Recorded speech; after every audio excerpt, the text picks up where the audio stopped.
말 나온 김민석 국무총리 후보자 오늘 청문회 모두 발언 들어보겠습니다. 국무총리는 국가의 정치와 행정을 이끄는 대통령님을 보좌하여 내각을 이끄는 대국민 참모장입니다. 새로운 정부에 부합하는 새로운 모습의 총리가 되고자 합니다. 국무총리로 일할 기회가 주어진다면 위원님들께서 주신 정책 제언을 임기 내내 가슴에 새기도록 하겠습니다. 국민 앞에서 늘 낮은 자세로 일하겠습니다. 감사합니다. 지금은 위기 상황이다. 100일 안에 실행 가능한 정책들 속도 확실히 내겠다. 오늘 국민의힘에서는 김민석 후보자에 대해서 가족관계, 거기에다가 재산 형성 등 여러 가지 도덕성과 관련된 질문들을 계속해서 김기영 전 대변인님 제기했습니다. 정책보다 일단 가족관계 의혹, 재산 형성 과정, 이게 그렇게 중요한 것인지 그런 부분을 민주당 쪽에서 얘기합니다. 제가 볼 때는 리더십이 있어야 되지 않습니까? 말에 힘이 더해져야 되는데 아무래도 사람은 지금이 어떤 사람인지를 알기 위해서는 어떻게 살아왔는지를 물어볼 수밖에 없습니다.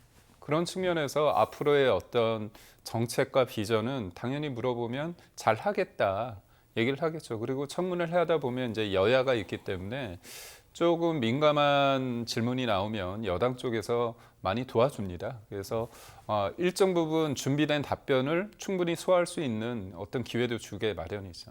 근데 이게 도덕 검증이냐 아니면 정책과 비전이냐에 대한 이 청문회에 대한 유용론, 무용론 여러 가지가 있을 때 항상 여야의 입장이 달라집니다. 이제 우스갯소리로 국회에 있는 화장실은 다 없애야 된다 제가 말을 하는데 그 이유가 화장실 들어갈 때 나올 때 다르다는 거 아닙니까? 여야의 입장이 다를 때 다른데 저는 이제 김민석 후보자에 대해서 하나 좀 말씀드리고 싶은 건 뭐냐면 저희가 도덕 검증을 하는 이유는 돈 문제라는 게 단순한 문제가 아니지 않습니까? 특히나 아쉽게도 그 후보자께서는 불법 정치자금 혐의로 2번의 대법원 유죄 판정을 받았습니다. 근데 이번에 또 부적절한 돈 거래가 나와서 의혹을 사고 있는 겁니다.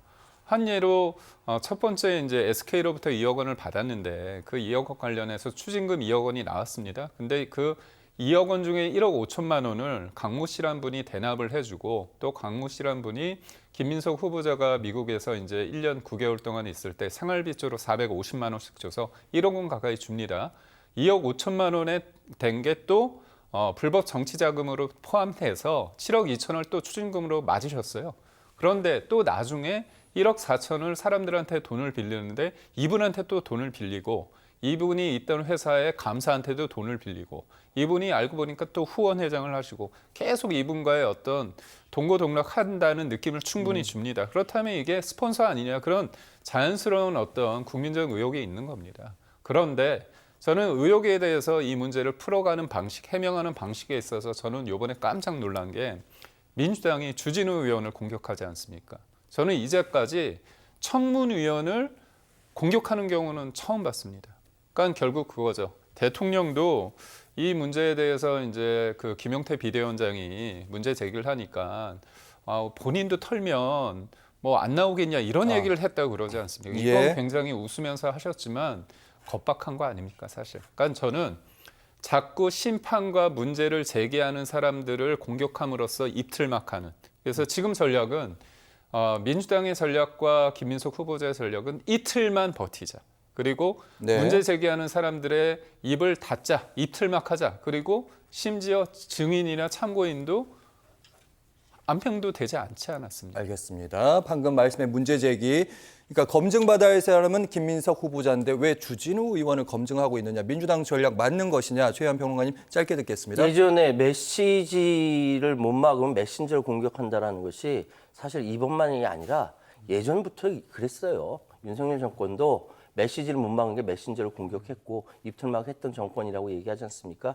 잘못된 것이죠. 그런데 반성해야 할 사람은 반성하지 않고 오히려 공격한다면 그 부분에 대해서 반발하는 사람들이 있을 수밖에 없어요. 주진우 의원에 대해서 그렇게 공격하니까 당장 주진우 의원 부친으로부터 공안 조작 고문당했던 사람들이 튀어나오지 않습니까?